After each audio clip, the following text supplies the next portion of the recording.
This is a video of test running a Jet 46. It's a standard sport engine. I call it sport-jett 46. It has an aluminum liner and an aluminum piston, which essentially means for your purposes it's fairly tight. And it will always be tight when it runs good.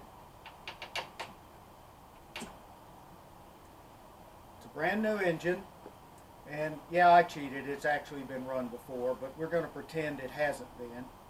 And so I want to show you a little of the starting procedure and also the carburetor setting procedure. I've been wanting to make this video for a long time, and I apologize. It's not scripted.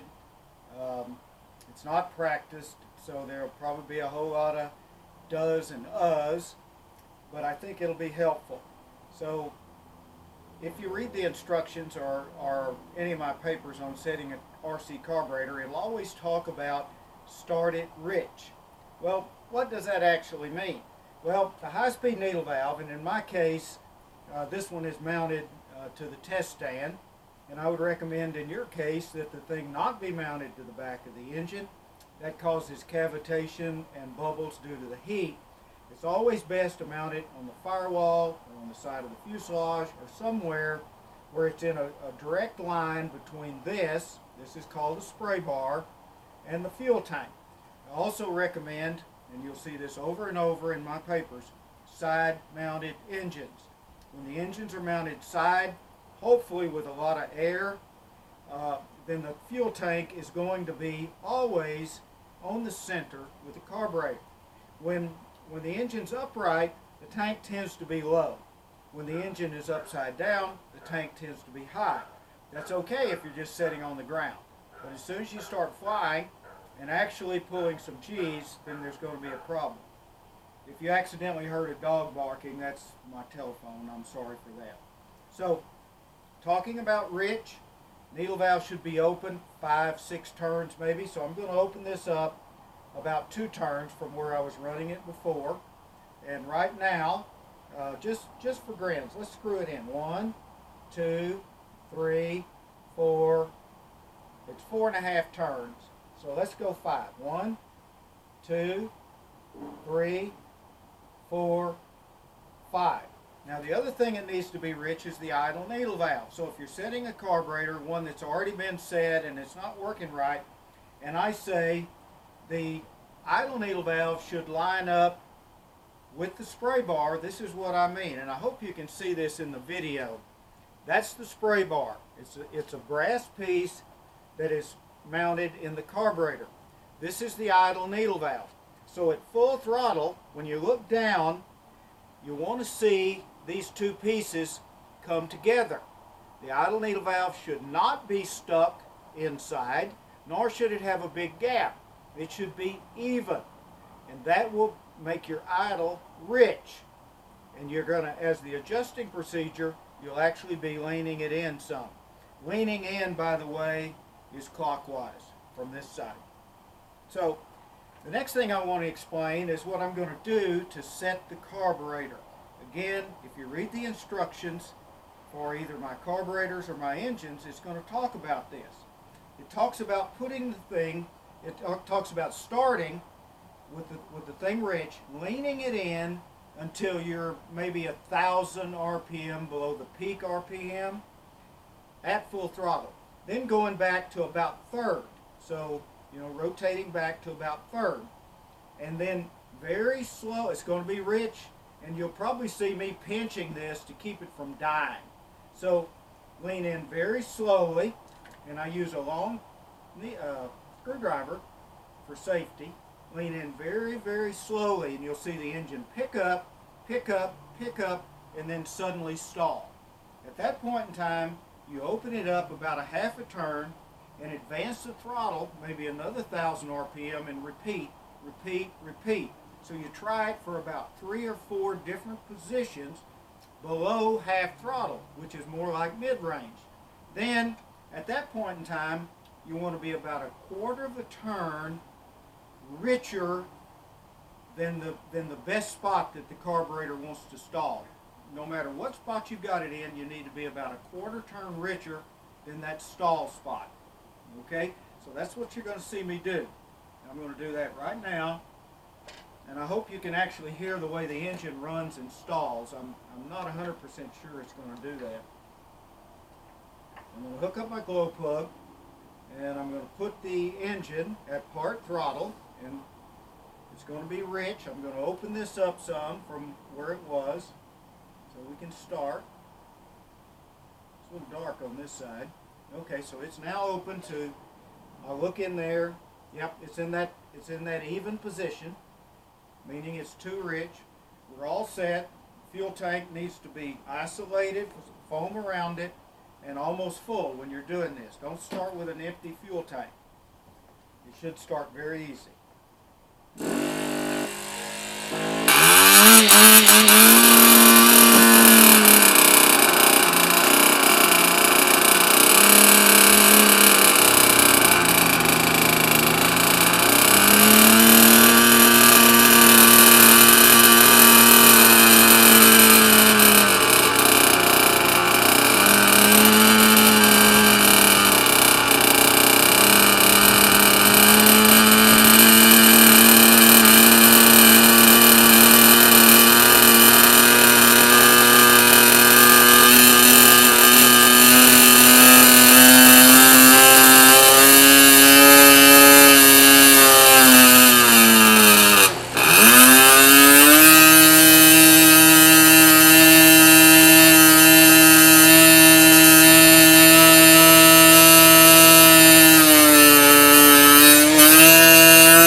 Actually not quite done yet, but I wanted to say a couple of things. Number one, I forgot to set the high speed before I set the low speed, and the high speed was a couple of turns rich. It doesn't make that much difference, but it's really better to set the high speed first. So obviously I got the high speed set, I've got the low speed set, and I was checking the idle. Now I'm going to crank it up in a minute, warm it up a little, and go back to the idle. So what you'll see me do is check the idle. I will not change the idle needle valve. The idle needle valve was set for that mid-range, and that's where you want the engine to run really good, because when you're up in the air and you're moving the throttle around, you're very seldom at idle. You're usually above idle.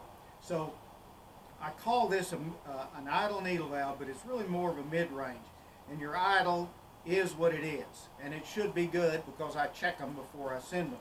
So the thing I'm going to check here is I'm going to put it at idle, and it's going to be about 2,000 RPM, and I'm going to reach up here and I'm going to squeeze this tubing. What I'm looking for is how much the engine is loading up.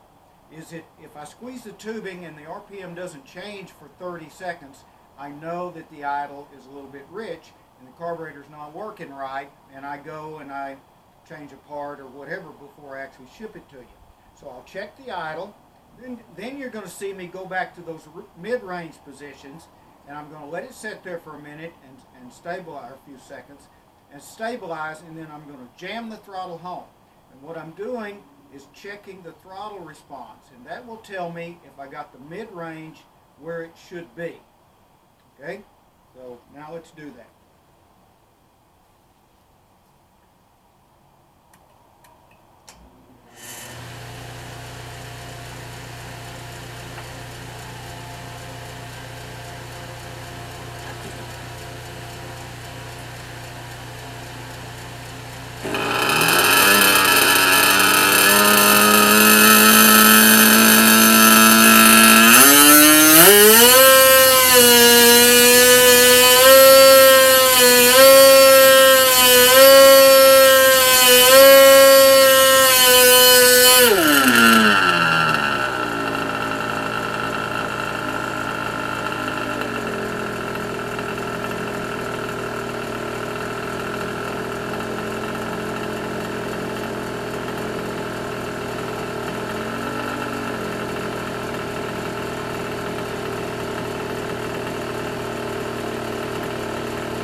supposed to happen.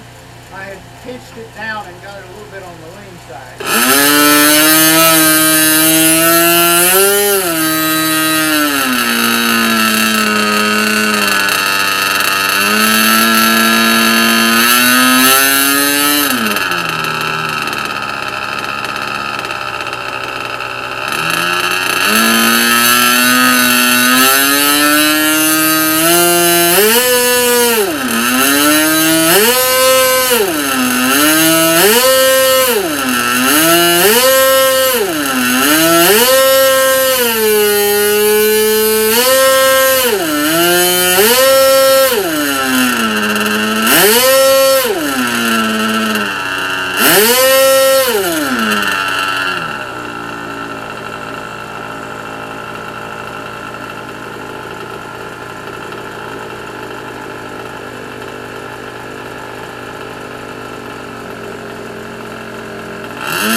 Very last thing you saw me do is disconnect the fuel line. You always want to run your engine dry, always. If you leave raw fuel in there, you're going to get rusted bearings. People call all the time and they say, oh no, I used to have to run oil.